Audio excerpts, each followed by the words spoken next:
4 বছর পর স্লুইস গেটের কপাট খুলে দেয়ায় স্বাভাবিকভাবে পানি নিষ্কাশন হওয়ায় স্বস্তিতে ভবদহবাসী।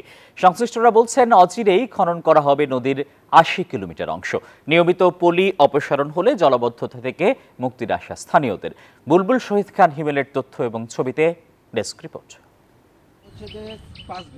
লবণাক্ত পানি থেকে ভবদহ জনপদ ও ফসল রক্ষায় 1961 সালে দুটি স্লুইস গেট নির্মাণ করা হয়।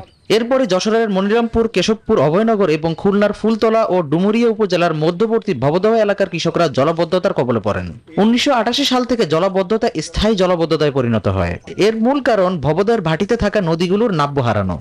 এই চ্যানেলে নাব্যতা না থাকা এবং আপনার অনেক দূরত্ব হওয়ায় এখানে জোয়ার হয় 3 ঘন্টা, আর ভাটির সময় এই পানিটা নামে 9 ঘন্টা ব্যাপী। এই কারণে পানির গতি কম থাকার কারণে ওখানে পলিপতনের হারটা অত্যাধিক অন্যান্য জায়গার চেয়ে অনেক গুণ বেশি থাকে। পলি ব্যবস্থাপনায় ভবদহের মূল সংকট। বিশেষজ্ঞরা বলছেন, এর স্থায়ী সমাধানের সূত্র টিআরএম বা জোয়ারধার ব্যবস্থা। বান্ডেল থাকলে প্রতি সেনমানিতে টাকা বাঁচবে। বিকাশ সেনমানি বান্ডেল কিনে জিতুন প্রতি লেনদেনে। নদীর ওই যে ভাটা মাটা সব ভিতরে করে ফেলা আছে ঘের বেড়ি দিয়ে। এর জন্য আমাকে জল যাত্রী পাচ্ছে না। বাদে জোয়ার ভাটা যদি খেলে নেয় নদী কাটিয়ে, তাহলে এর দীর্ঘ সমাধান হবে।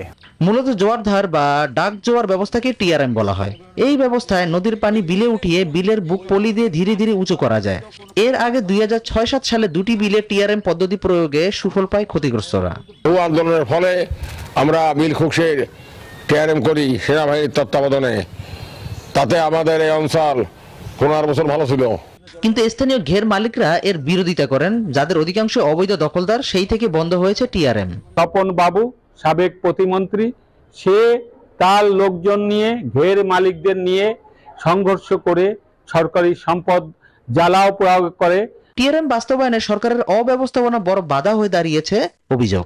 এখানে ভবদা গেট বা বাঁধ তৈরি করার পরে থেকে সমস্যা সৃষ্টি হয়েছে। এটা মানুষের তৈরি প্রকল্প যেটা চালাচ্ছে সেটা কিন্তু অস্থায়ী। যখনই উদ্বোধন হয় সেদিনকে আমি বলেছিলাম যে এটা ব্যর্থ হবে, এবং দেখেন বাস্তবে কিন্তু তাই হয়েছে। তবে এবছর রাজনৈতিক সরকারের প্রভাবমুক্ত সময়ে টিআরএম বাস্তবায়ন হবে বলে আশাবাদী ভবদহবাসী। 4.5 দশক ধরে চেপে বসা জলাবদ্ধতা দুর্যোগে পতিত যশোরের 3 উপজেলার 150 গ্রামের মানুষ অতিষ্ঠ হয়ে উঠেছেন। দ্রুত চান স্থায়ী সমাধান। Desk report, news 24।